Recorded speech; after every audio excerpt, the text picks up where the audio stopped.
Some people have been asking to get a closer look at this sword. I'm not. I'm not really an expert. This is just, you know, I've owned a couple before, but I had sold them off for one reason or another. But then I wanted to pick up another one, and I found this listed on eBay from somebody who sold out estates in like Minneapolis or something. It's a bring back piece. I had always wanted one when I was a kid. Some school friends, I used to go over to their house and play because they had an early video game system that had Galaga on it, and I used to go over there.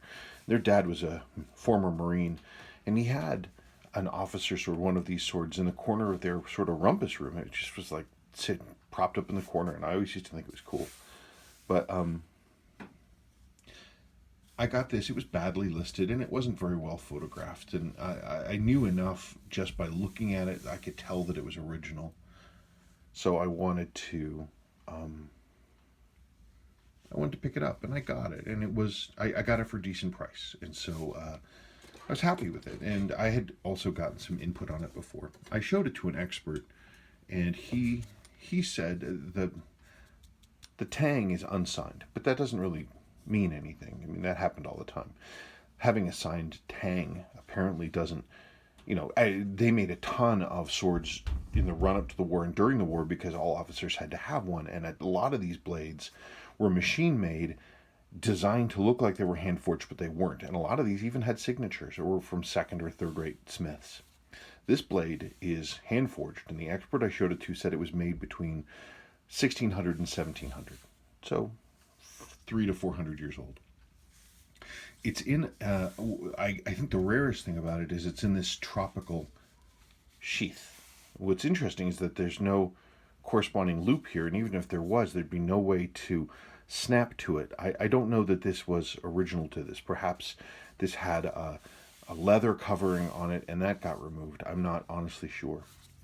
The furniture on this is the first type mandated furniture from the military. It was, sort of higher end stuff. You could tell because I can't really show you here. The tsuba is pierced. You see that here? See the holes through there? The second generation, they did away with this because it was less work to do that. It was just a solid piece. It didn't have this more traditional hollowing out. This is the first gen thing. This tassel, this is for a major or a captain.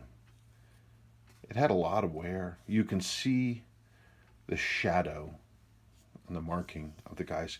It's wider here and narrower here, so you can see the shadow. This blade, it saw a lot of use. You see the water staining down the bottom, and this leather has shrunk and hardened. It's very hard, and you can see the wood underneath it there. And this blade was in a hot, wet environment for a long time.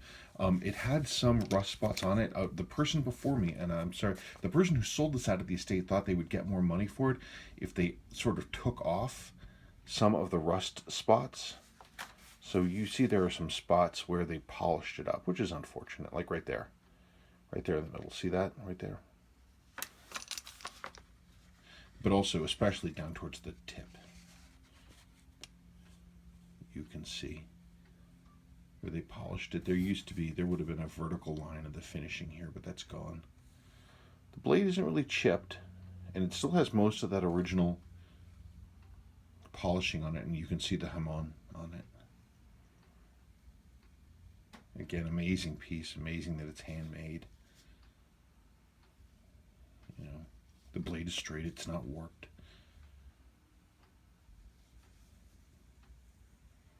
I don't really have a way to show the whole thing. It's a beautiful piece, though.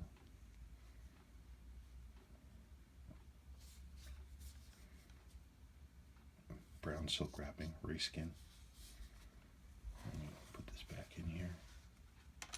It's a neat thing. My grandparents had a lot of things like this. Not World War II, but one of my ancestors went to Japan with Admiral Perry in the 1800s, and so my grandparents, he brought a lot of things home, and my grandparents had all kinds of things like this on their wall. I grew up seeing these kinds of antiques. It was nice to see. It's bent. Isn't that interesting? I never noticed that before. That's bent.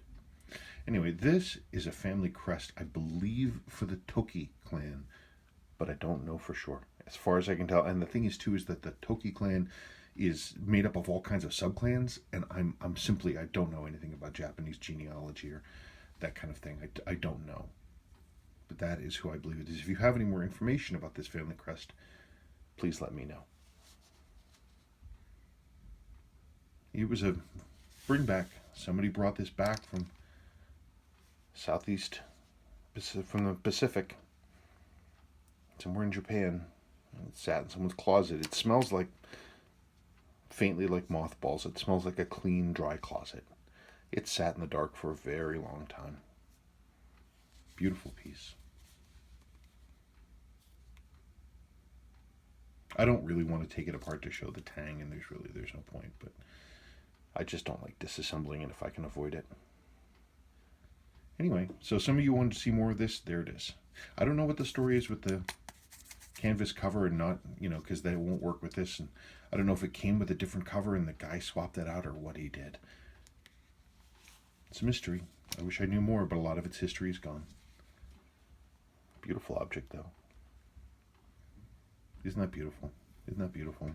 I imagine, my theory, I don't know anything, is that the blade probably, maybe the blade was repolished when it was fitted with the new furniture, when the family gave it to their son to take to war. There you go. All right, that's it. Thank you.